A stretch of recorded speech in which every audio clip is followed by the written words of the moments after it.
is a video guide to Anrak the Foul, the first boss in Gilded Prophecy.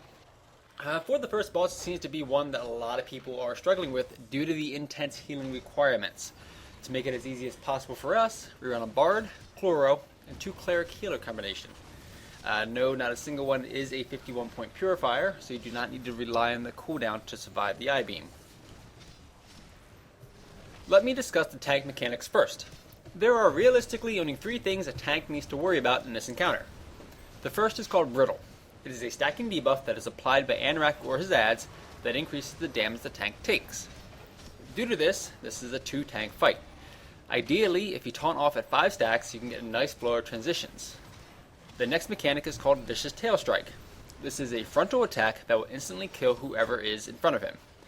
We position him near a wall to prevent mistakes of people being in front of him at any point in this fight.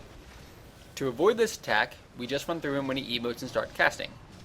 I've been told you can sidestep to avoid it, however, I have had no success in doing that, so we stick to the run-through method.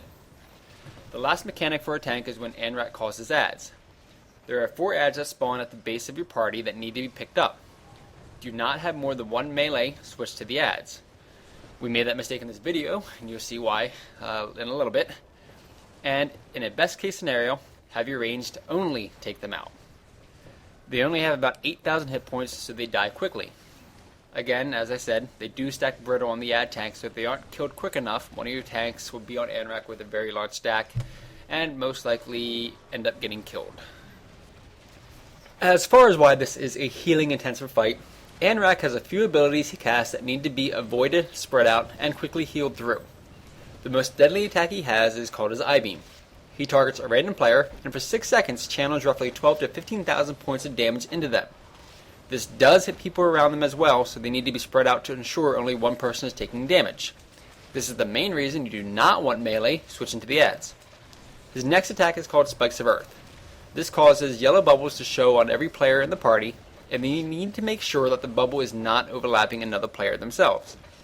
This attack causes rocks to fall from the sky and damage your party. His last attack he does is called a Poison Bolt. He targets a random player, casts a Poison Bolt at them, and this creates a giant green bubble on that player. This needs to be immediately dispelled.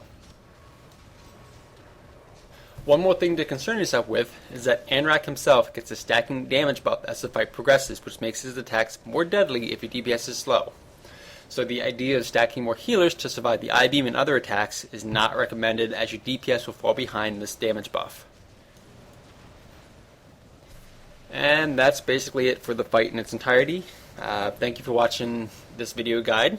If you have any questions on the next few bosses, please visit my YouTube page, as I have guides up for those as well.